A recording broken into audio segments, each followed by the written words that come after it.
Silver is cruising for a bruising. Let's explore.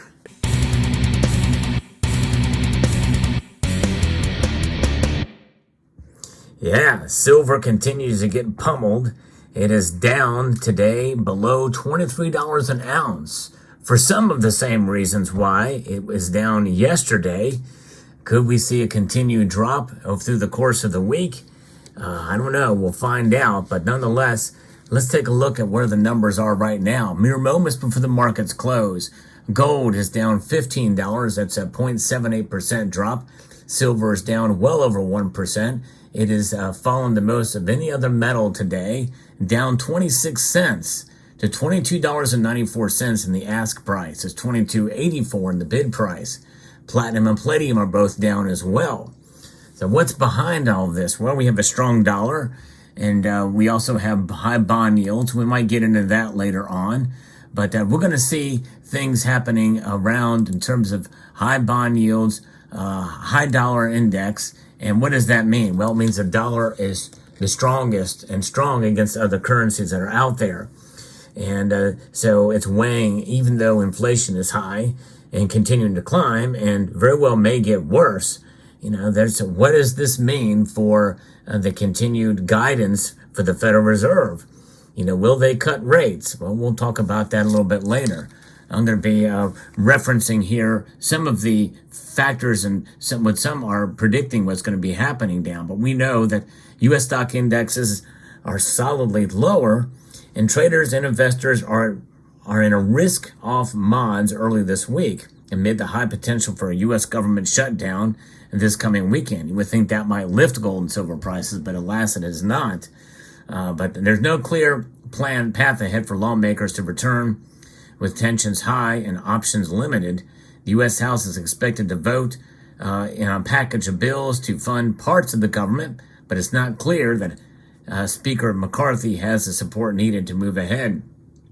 Gold and silver market bulls are perplexed. Their metals are seeing little to no safe haven buying interest, as stormy waters may lie just ahead in the marketplace.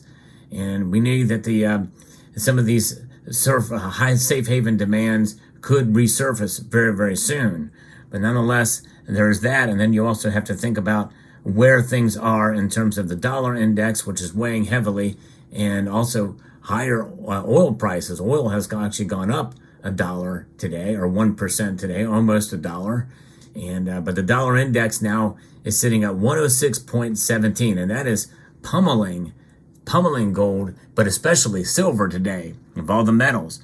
Now keep in mind something else that is playing a role there is Japan is reporting that they may see a modest economic recovery coming soon, and raises corporation profits assessment has been risen. That assessment is now up a little bit now. That you would think means that their economy is doing well. That means they will be able to manufacture more things in Japan, maybe even cars.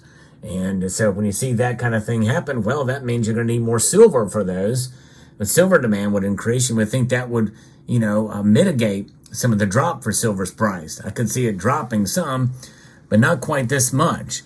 $23 was kind of my support level for silver. It is now past that, not way past it, but it is indeed past it, and it's a fairly dramatic drop again today, which means that a leveling out is, I think, due, but not according to some others. Like, for instance, we have Heraeus is making a prediction that gold and silver bulls shouldn't expect major gains in the near term. And we'll see that it'll be higher, they'll be held back by the Fed's higher for longer policy stance. And silver supplies appear capable of meeting even upwardly revised solar demand, according to the latest precious metals report from Heraeus. In other words, they're thinking that there's going to be enough silver supply to meet demand in the photovoltaics, which means that demand is going to be enough supply to meet demand. That's going to weigh on silver prices for now. Now, gold price requires a less hawkish Fed in order to rise, as we know. Analysts have wrote that according to based off of last week's skip of the FOMC, noting that the Federal Reserve's updates to their 2-year outlook were significant. The Fed members' dot plot shows that most of them expect one final rate hike this year, with an upwards revised expectation of where interest rates will remain over the next 24 months. As always, it will be a case in which they do and not what they say, as the Fed's interest rate forecasts are rarely accurate. But they've been accurate last time. Like 99% accurate as we worked up to it. And right now, we are doing a look at the Fed Watch tool. There is now an 81% chance that they are going to pause in November as of the recording of this video. And that has upticked even today. And so that's pretty amazing. And there's, about a 60% chance that they'll hold at the final rate decision on December the 13th. Many market participants aren't buying another hike in 2023. That's pretty amazing to think about.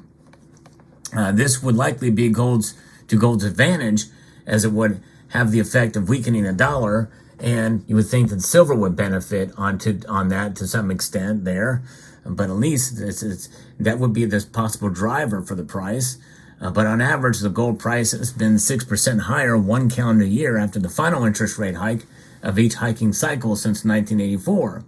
If rates were held at the next meeting, it would have been in July. They warned, however, that barring a deterioration in the health of the U.S. economy going into the fall of this year, they think markets are unlikely to see a cut that soon. It's more probable that interest rates may stay high until next year, meaning that gold price should remain under pressure. So we may not see a hike to the end of the year, but the fact that they're staying high right now is enough to keep the metals down. Now, back to this thing about what Harris studies have shown, that there is enough silver supply to meet solar demand, and it continues to be revised higher, which will absorb an ever-increasing percentage of the silver supply.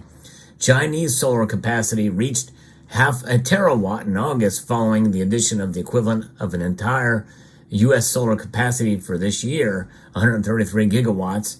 The production rose base in China is expanding rapidly and growing, is likely to be faster than thrifting of silver can be achieved to lower loadings, leading to a forecast increase in solar silver demand this year.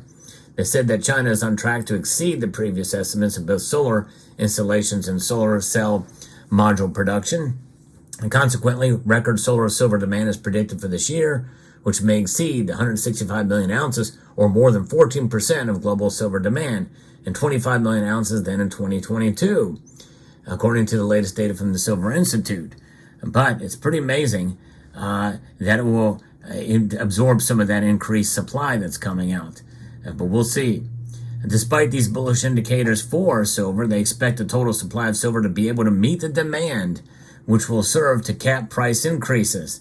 Despite a significant increase in demand, the silver price is not well correlated to industrial demand, is what they're saying, and the above ground stocks of the metal will be able to satisfy greater demand if mined supply cannot. So they have above ground stocks already. This, folks, this is a game changer for silver in my view, and I may do a separate video on this to really talk about it, because it blows away the Silver Institute's assessment and prediction for this year, that we're going to have a deficit like we had last year. So who knows? That means I could be very, very wrong about where silver is heading by the end of the year if we see this continue, this trend here. And there's enough silver to meet the demand. And of course, there's less demand for coins and bars right now, as we have seen that to be the case since premiums started really rising dramatically. And so there's less demand there.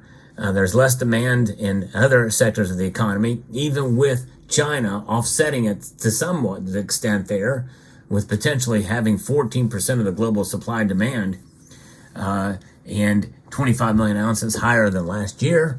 Well, it's going to be very interesting to see what happens in 2024. But nonetheless, we'll see. And it's fascinating to see how quickly things can change. And it just goes to show you that, yeah, silver is a precious metal. It is much more rare than copper, but it indeed is, there's a lot of it out there. And that's weighing on price.